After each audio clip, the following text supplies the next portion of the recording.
Olá, meus queridos, boa noite. Que o Senhor esteja com vocês. Quantos vieram ouvir a voz do Senhor pela sua palavra, Deus seja bendito, Deus seja louvado. Hoje nós iremos avançar no estudo do livro de Números, iremos para o capítulo 9.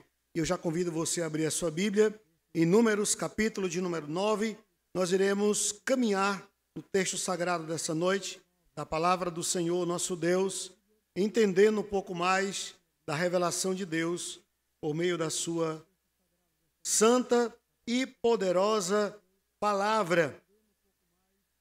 No capítulo 9, nós temos o término da construção do tabernáculo. Então, com o tabernáculo pronto, o acampamento estava ritualmente purificado, Deus havia ordenado isso, e os levitas estavam limpos, purificados e em seus postos colocados por Deus. Os símbolos da presença divina no acampamento de Israel e mais a celebração da Páscoa, tudo estava pronto para a triunfal marcha do exército de cidadãos de Deus rumo à terra de Canaã. Deus, através da legislação dos sacrifícios, apresentou ao povo como eles poderiam aproximar-se dele. O culto é essa maneira que Deus instituiu para nós nos conectarmos com ele, para nós nos aproximarmos dele.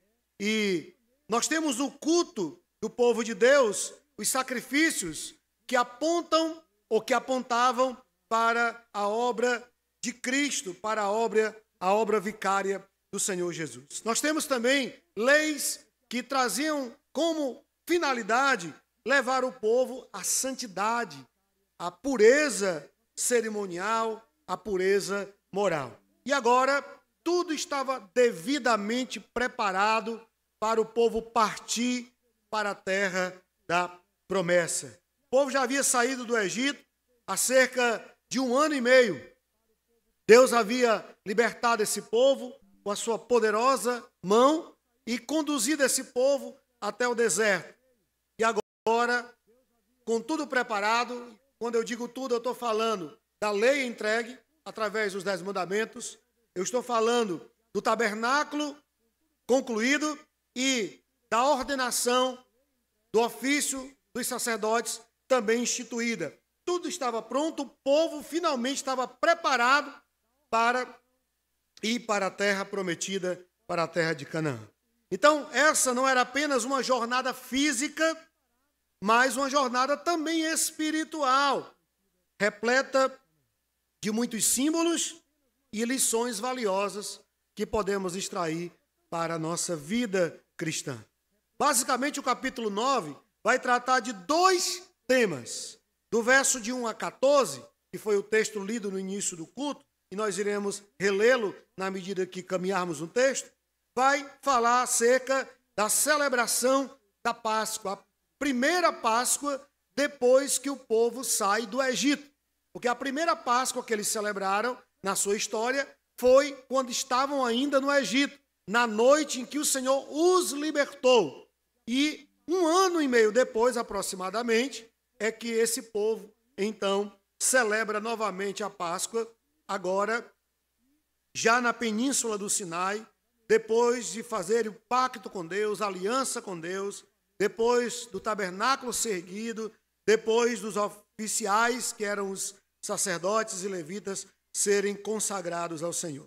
E a segunda questão que temos aqui, ou o segundo tema, está do verso 15 a 23, que vai falar da nuvem guiando o povo durante a sua peregrinação no deserto.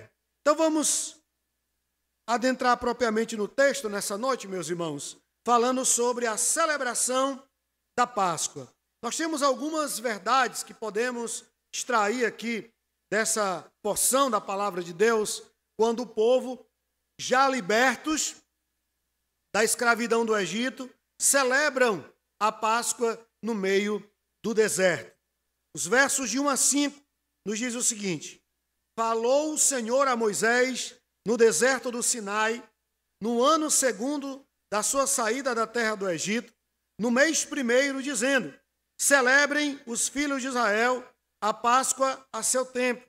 No dia 14 deste mês, ao crepúsculo da tarde, a seu tempo a celebrareis, segundo todos os seus estatutos e segundo todos os seus ritos, e a celebrareis.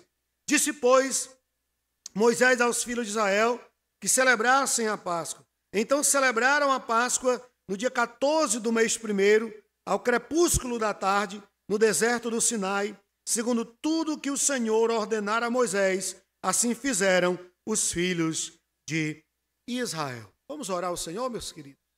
Pai, essa é a tua palavra, te damos graça por ela, pedimos ao Senhor entendimento, que toda mente possa ser cativa à tua voz nessa noite e que possamos aprender por meio da tua palavra e por ela sermos edificados, exortados e consolados. Oramos agradecidos em nome do Senhor Jesus. Meus irmãos, a primeira Páscoa que o povo celebra depois da saída do Egito foi exatamente essa. E é interessante quando nós estudamos sobre essas duas Páscoas, porque a primeira, quando o povo celebra, eles ainda estavam no Egito e ainda eram escravos. Mas essa segunda Páscoa, celebrada um ano depois da saída do Egito, eles celebram quando já eram livres, não eram mais escravos. Então a gente percebe um paralelo entre essas duas Páscoas. A primeira, ela tem um tom profético, porque a liberdade ainda era um sonho. A liberdade ainda era uma esperança. O povo ainda estava no Egito e ainda era escravo do Egito. Mesmo assim, o Senhor ordena que eles celebrem a Páscoa. Eles celebrem a libertação, porque a Páscoa, ela fala de libertação.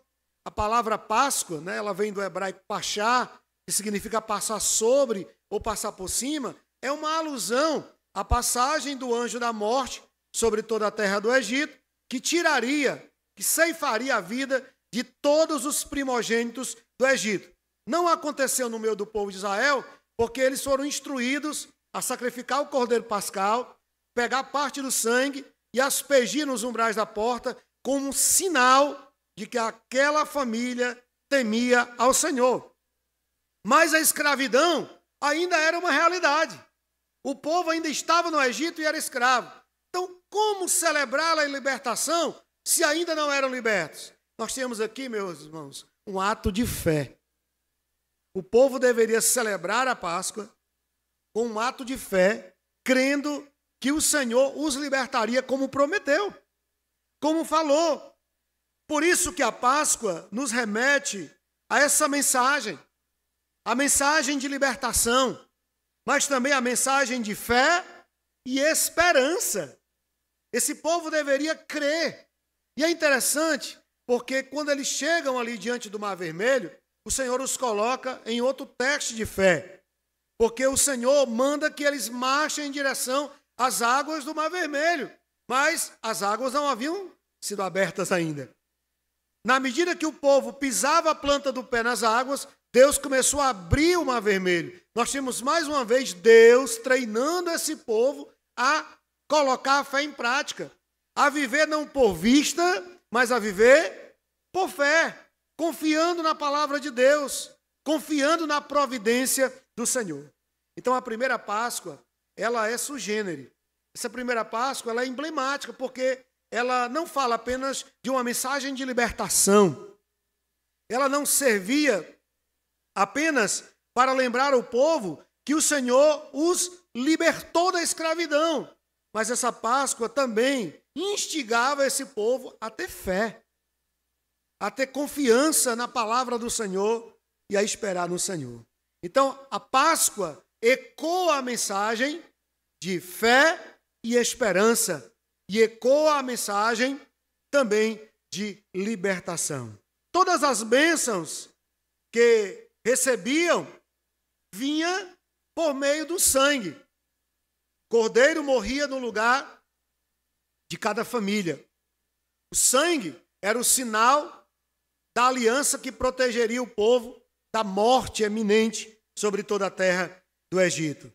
Da mesma forma que o sangue, no Antigo Testamento, ele livrou, ele protegeu o povo da condenação e da morte, da mesma forma que o sangue, ele trouxe bênçãos para o povo, como libertação e proteção, a igreja também é beneficiada pelo sangue de Cristo.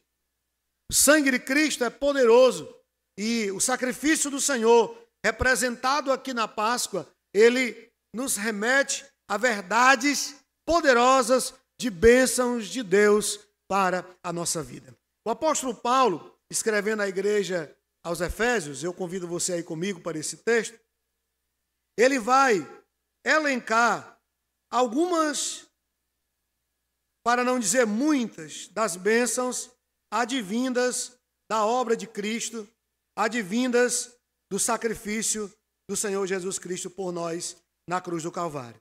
Aqui no capítulo 1 da carta aos Efésios, a partir do versículo 3, nós temos uma série de bênçãos que são provenientes do sacrifício de Cristo. E ele começa declarando a natureza dessas bênçãos. Olha o que ele diz no verso 3. Bendito Deus e Pai de nosso Senhor Jesus Cristo, que nos tem abençoado com toda a sorte de bênção espiritual nas regiões celestiais em Cristo. Então, Paulo começa declarando que essas bênçãos, elas são espirituais. A natureza das bênçãos não é material, mas sim espiritual. E essa é a maior de todas as bênçãos. Essa é a maior de todas as dádivas que alguém pode receber, ter a bênção de Deus, ter uma vida de comunhão com Deus. E aí, a partir do verso 4, ele vai destacando bênção por bênção que são advindas da obra de Cristo. Assim como nos escolheu nele, antes da fundação do mundo, para sermos santos e irrepreensíveis perante ele e em amor. A primeira bênção aqui é a eleição. Nós somos escolhidos. Não fomos nós que o escolhemos, foi ele que nos escolheu. Ele nos elegeu para ele. Essa é a grande primeira bênção. Ele nos elegeu, ele nos escolheu. E ele continua, nos predestinou para ele, para a adoção de filhos, por meio de Jesus Cristo, segundo o beneplácito de sua vontade. Mas duas grandes bênçãos, a predestinação. Mas a predestinação não é eleição, nós temos aqui um elemento a mais. Ele não apenas nos escolheu, nos elegeu, mas ele nos elegeu e escolheu antes de todas as coisas. Nós temos aqui o teor da predestinação, que é uma escolha prévia, que não depende de mim nem de você, mas unicamente de Deus e da sua graça. Ele nos escolheu antes, porque o Cordeiro de Deus foi imolado antes da fundação do mundo, para a salvação de todos aqueles que Deus escolheu salvar. E aí, ainda no verso 5, nós temos a terceira bênção, que é a adoção. Ele diz que nós somos adotados, nos tornamos filhos, filhos de Deus, não pela vontade da carne nem do sangue, mas de Deus. Essa obra é uma obra de Deus. Nós somos feitos filhos de Deus. Mas para quê? Verso 6. Para louvor da glória da sua graça, que ele nos concedeu gratuitamente no amado. Verso 7. No qual temos a redenção, quarta grande bênção. Pelo seu sangue, a remissão dos pecados, segundo a riqueza da sua graça. Outra grande bênção. Então nós temos a redenção e a remissão. O que é a redenção? É a libertação. Nós somos libertos do poder do pecado. Nós éramos algemados, estávamos encarcerados, éramos escravos do pecado. E por meio do sangue de Cristo nós somos libertos. Os grilhões foram quebrados, as cadeias foram quebradas. E nós hoje somos livres.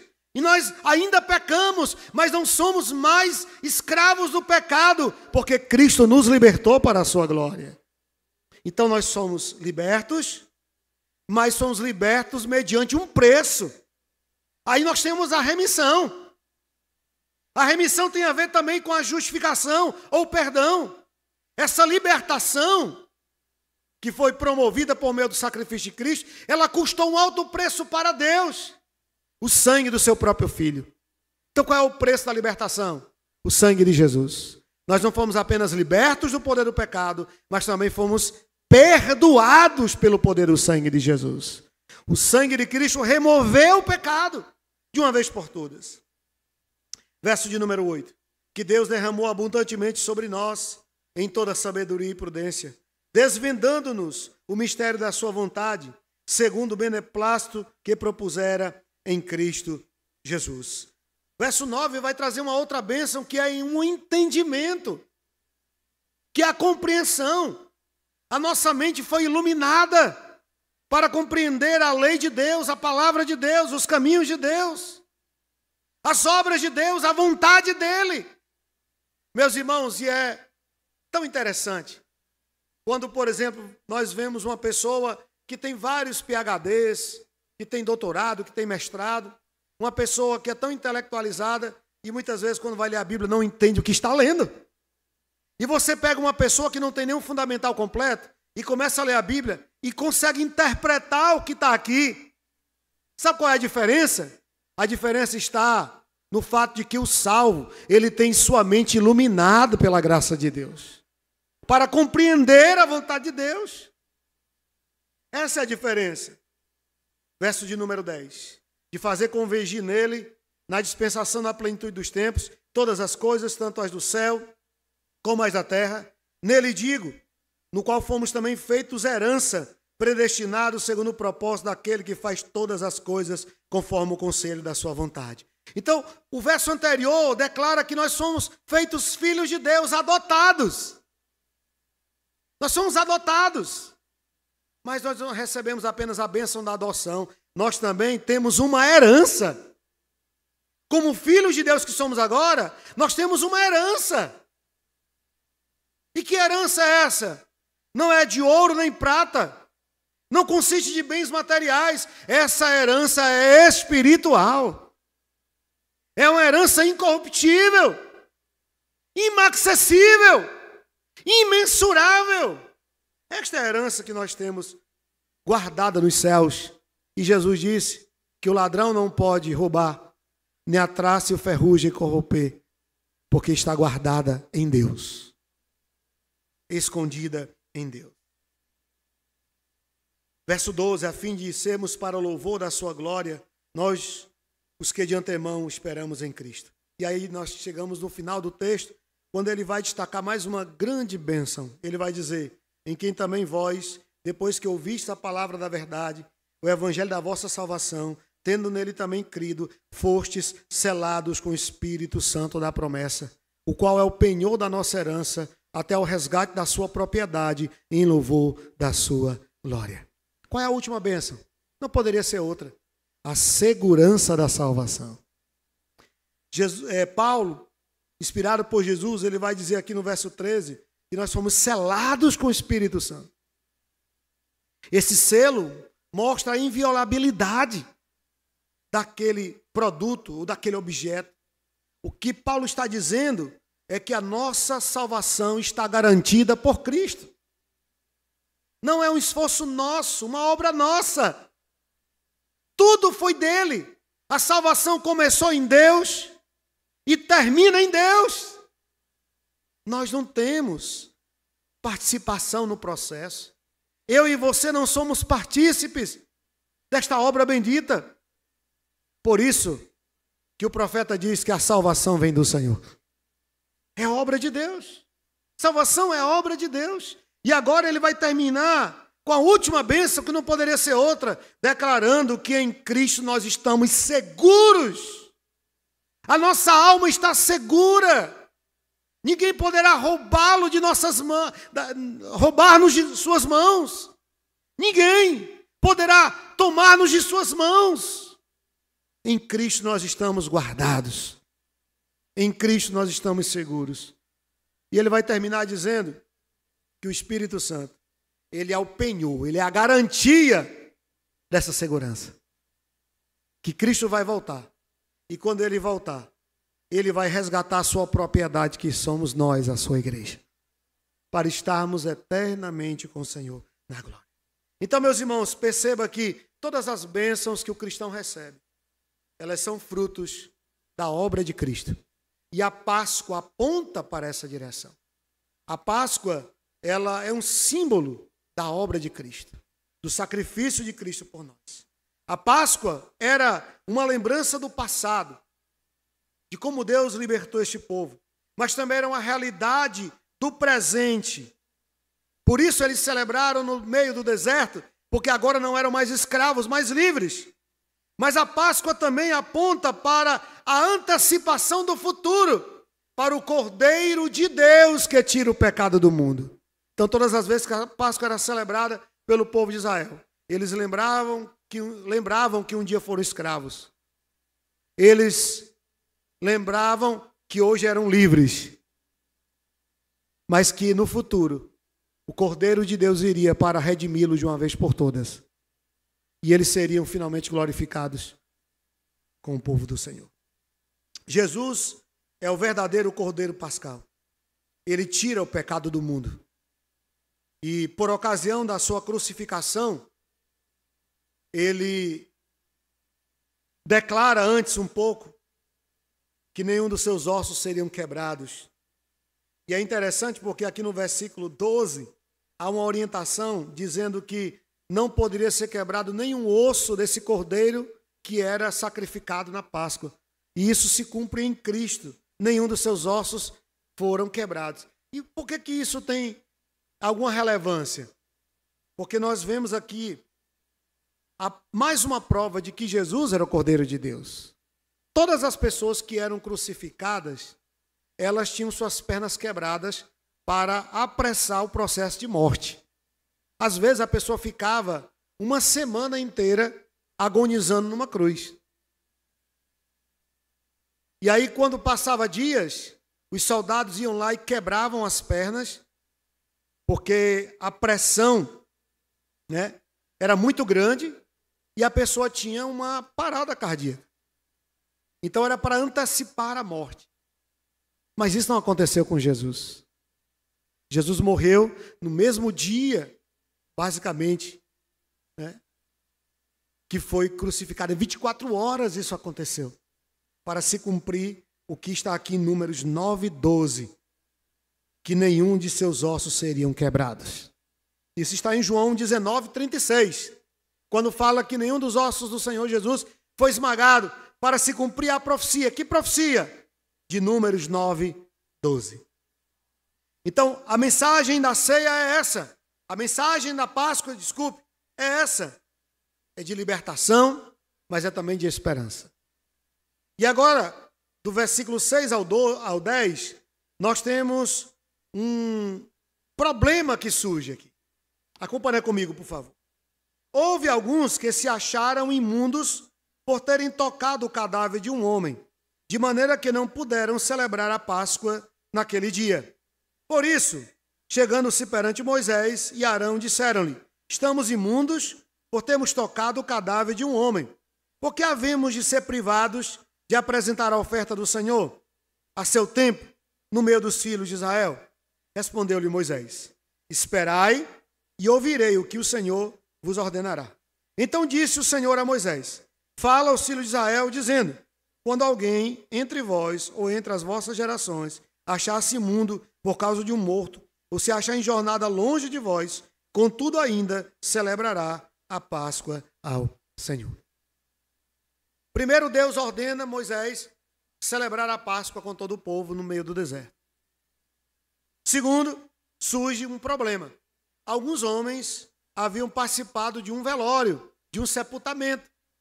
E a lei dizia que se alguém tocasse um cadáver, estaria cerimonialmente impuro. Ou seja, esses homens não poderiam celebrar a Páscoa, não poderiam estar no meio do acampamento, no meio do arraial, quando o povo celebrasse a Páscoa. Nós temos então a solução para quem estava impuro. O que eles deveriam fazer? Qual era a solução, então, para os impuros? O que acontece aqui? Eles chegam a Moisés, trazendo o desejo de participar da Páscoa, mas não poderiam. E eu chamo a sua atenção aqui, meus irmãos, para a atitude de Moisés. Porque no versículo 8, Moisés nos dá uma grande lição. Moisés ele não dá nenhuma resposta àqueles homens de imediato. Moisés não traz nenhuma solução para aqueles homens. O que é que Moisés faz? Ele diz, eu vou falar com Deus. Eu vou orar, eu vou perguntar ao Senhor para que Deus diga o que deve ser feito sobre essa questão. O verso 8 nos ensina que os problemas e as dificuldades da nossa vida devem ser levados a Deus em oração, meus irmãos. Moisés, ele não tentou resolver o problema a seu modo, mas levou a situação para quem? Para aquele que tem todas as respostas. Para aquele que pode sanar todos os dilemas. Ele leva o problema para Deus. Sabe por que tem muita gente que está mais enrolado do que caracol? Que está mais perdido do que segue em tiroteio? Porque não busca a Deus, não consulta a Deus, não vai a Deus, tenta resolver do seu modo e da sua maneira. E quanto mais você tenta resolver a situação, pior fica. Porque tem coisas que só Deus pode fazer. E talvez você não entendeu ainda, e como um peixe, você está se debatendo na rede de Deus, mas você já foi pegue, já foi fisgado. Não adianta se debater, você precisa se render e dizer, Senhor, os meus recursos se esgotaram, eu não sei mais o que fazer, eu não tenho nem forças para continuar, mas eu recorro a Ti, porque o Senhor é o Deus que livra o seu povo. O Senhor é o Deus que ajuda o seu povo. Nenhum de nós temos todas as respostas, meus irmãos. Nenhum de nós sabemos o que é melhor nem para nós mesmos. Por isso nós devemos render ao Senhor a nossa vida. Colocar diante de Deus as nossas inquietudes, os nossos dilemas. Colocar na presença do Senhor nosso Deus. O que nós vemos aqui, meus irmãos, não é uma nova chance para a salvação, tipo, alguém foi reprovado, então vai fazer a ré e vai ser salvo. A questão não é essa. O que nós vemos aqui é que Deus mostra ser um Deus misericordioso. Um Deus que dá oportunidade e chance para aqueles que se arrependem. Esses homens chegam para Moisés e dizem, olha, nós estamos impuros. Se eles fazem isso é porque eles reconhecem que eles estavam inaptos para celebrar a Páscoa. Eles poderiam muito bem não falar para Moisés isso, ocultar a sua impureza e celebrar a Páscoa como se nada tivesse acontecido. Mas eles tinham a consciência de indignidade. Então eles chegam para Moisés e dizem, olha, nós estamos impuros, mas nós não queremos ficar de fora. Isso mostra o quê? Arrependimento. Porque quem confessa, se arrepende, deixa, alcança de Deus misericórdia. Esses homens, então, vão até Moisés, como líder deles, e participam do que aconteceu. E esse Deus, o qual nós servimos, que é o nosso Deus, ele é um Deus rico em misericórdia. Por isso que Davi, quando tem o seu pecado denunciado pelo profeta Natã, ele não tenta terceirizar a responsabilidade para a mulher ou para quem quer que seja. Davi assume a responsabilidade e ele começa no Salmo 51 dizendo o quê? Tem misericórdia de mim, Senhor, segundo a multidão das tuas misericórdias. E sabe qual é a boa notícia para nós essa noite? É que as misericórdias de Deus são infindáveis. Jeremias diz que as misericórdias de Deus não têm fim, elas se renovam a cada manhã. Nós chegamos ao nosso limite, muitas vezes, de paciência, de tolerância, mas o nosso Deus, Ele tem compaixão e misericórdia de quem se arrepende. Deus resiste ao soberbo, mas Deus perdoa o arrependido. E esses homens estavam contritos. E eles queriam então participar. O que foi que Deus disse para Moisés? Qual foi a solução? Esse Deus, ele é um Deus misericordioso, mas ao mesmo tempo ele é justo. Ele não quebraria uma lei que ele mesmo instituiu. Se bem que ele é o Senhor das leis, ele está acima da lei. Mas, pela uma questão da ética do próprio Deus, ele não quebraria uma lei que ele mesmo instituiu. Então o que é que Deus diz para Moisés fazer? Diga a esses homens que eles não podem celebrar a Páscoa hoje, mas eles irão se afastar, se santificar, e no próximo mês, no dia 14, daqui a um mês exatamente, eles irão celebrar a Páscoa. Eles não irão celebrar agora, mas irão celebrar daqui a 30 dias, mostrando que esse Deus é um Deus de misericórdia, que Ele dá uma segunda chance para os que se arrependem e que nós fazemos parte do povo de Deus. Esses homens aqui, como parte do povo de Deus, não ficaria fora da Páscoa. Não ficaria. Então essa é a lição que nós temos aqui.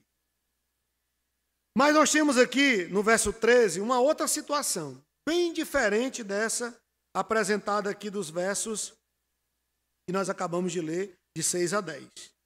No verso 13, nós temos aqui Deus orientando a Moisés como tratar os impenitentes. Nós temos aqui a tratativa com os impenitentes. O que é um impenitente? É alguém que não se arrepende.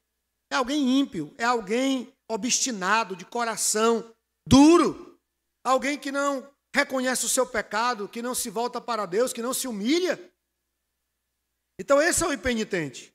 E existiam alguns homens assim, no meio do povo. Isso mostra que nem todos os israelitas serviam a Deus verdadeiramente. No meio do povo, existiam aqueles que não eram de Deus, que não faziam parte do povo de Deus. Assim como hoje, dentro da igreja, tem gente que está na igreja, mas não está em Cristo. Por isso Jesus disse, muitos são chamados, mas poucos são os escolhidos. Olha o que Deus orienta Moisés a fazer com os impenitentes. Porém, se um homem achar-se limpo e não estiver de caminho, ou seja, viajando, e deixar de celebrar a Páscoa, essa alma será eliminada do seu povo, porquanto não apresentou a oferta do Senhor a seu tempo. Tal homem levará sobre si o seu pecado. Esse versículo ele é muito profundo, meus irmãos. Em primeiro lugar, ele mostra que esses homens aqui, essas pessoas aqui, elas não celebravam a Páscoa porque não queriam. Por conta da sua rebeldia. Não quero. Não estou afim, não estou com vontade. Então eu me nego a celebrar. Eu não quero. Eu não estou impuro. Eu não estou viajando. Mas eu não quero. Esses eram os rebeldes. Então se alguém simplesmente se recusava a celebrar a Páscoa, não por causa de razões maiores, mas apenas por ingratidão, por insolência, seriam eliminados do meio do povo e sofreriam a consequência de seu pecado. Então a primeira consideração que eu faço é que os impenitentes serão julgados, enquadrados por Deus. Deus não terá o culpado por inocente. Deus não terá. Não se engane, de Deus ninguém zomba. Meus irmãos, quando muitas vezes nós vemos a maldade avançando no mundo, a injustiça tomando proporções alarmantes no mundo e na nossa sociedade, muitas vezes nós somos tentados a questionar, será que Deus não está vendo isso? Será que Deus não vai julgar o que essas pessoas fazem? Certamente, meus irmãos, Deus não deixará o culpado impune. No tempo certo, tudo que o homem semear, ele irá colher. Agora, quem determina quando será isso não somos nós, é Deus. Nós não temos o controle sobre o tempo e sobre os decretos de Deus. Mas certamente a palavra de Deus é verdadeira. E o próprio Deus disse que todos irão prestar conta diante dele. Todos irão prestar conta. Ou mais cedo ou mais tarde, a casa cai. Se a pessoa não pagar aqui em vida, ela vai pagar da pior maneira, na eternidade sem Deus. Mas de uma forma ou de outra, aqueles que são rebeldes, insolentes, impenitentes, eles irão pagar um alto preço. E a outra consideração que eu chamo sua atenção é para o final do versículo 13. Tal homem levará sobre si o seu pecado. É interessante porque a salvação não é mérito nosso, não é pelas nossas obras. Ninguém é salvo porque é bom ou merece ser salvo. Agora, quem será condenado vai ser pelas obras de injustiça. Porque diferentemente daqueles que se arrependem, dos penitentes, que dizem eu considero que sou impuro, eu reconheço que não sou digno, e se arrepende, esse alcança de Deus a misericórdia e o perdão. E aí o cordeiro vai ser morto para cobrir o pecado dessa pessoa. Mas aquele que sabe que é um pecador, que é rebelde e não se arrepende, ele vai pagar o preço pelo seu pecado. Jesus não morreu por isso. Ele não morreu por esse que não se arrepende, por esse que continua sendo insolente para com Deus. Então o caso aqui era de pessoas omissas, e isso era resultante da incredulidade obstinada, e por conta disso os ímpios serão condenados ao castigo eterno. Por fim, meus irmãos, o verso 14 nos traz uma outra verdade a considerarmos, que a Páscoa era um momento exclusivo para o povo de Deus. Ninguém mais poderia participar da Páscoa a não ser o povo eleito de Deus. O povo que Deus libertou e escolheu para ser o seu povo. Olha o que diz o verso 14. Se um estrangeiro habitar entre vós e também celebrar a Páscoa ao Senhor, segundo o estatuto da Páscoa e segundo o seu rito, assim a celebrará. Um só estatuto haverá para vós outros, tanto para o estrangeiro como para o natural da terra. Alguém que de repente se converteu ao Deus de Israel, ao Deus Jeová, mas que não era descendente de Abraão, biologicamente falando. Essa pessoa poderia participar da celebração da Páscoa? Sim, porque essa pessoa agora fazia parte do povo de Deus. Mas eu chamo sua atenção para o que nós encontramos aqui no verso 14, porque o Senhor diz para Moisés que o estrangeiro poderia celebrar a Páscoa, mas se observasse o estatuto da Páscoa. E que estatuto é esse?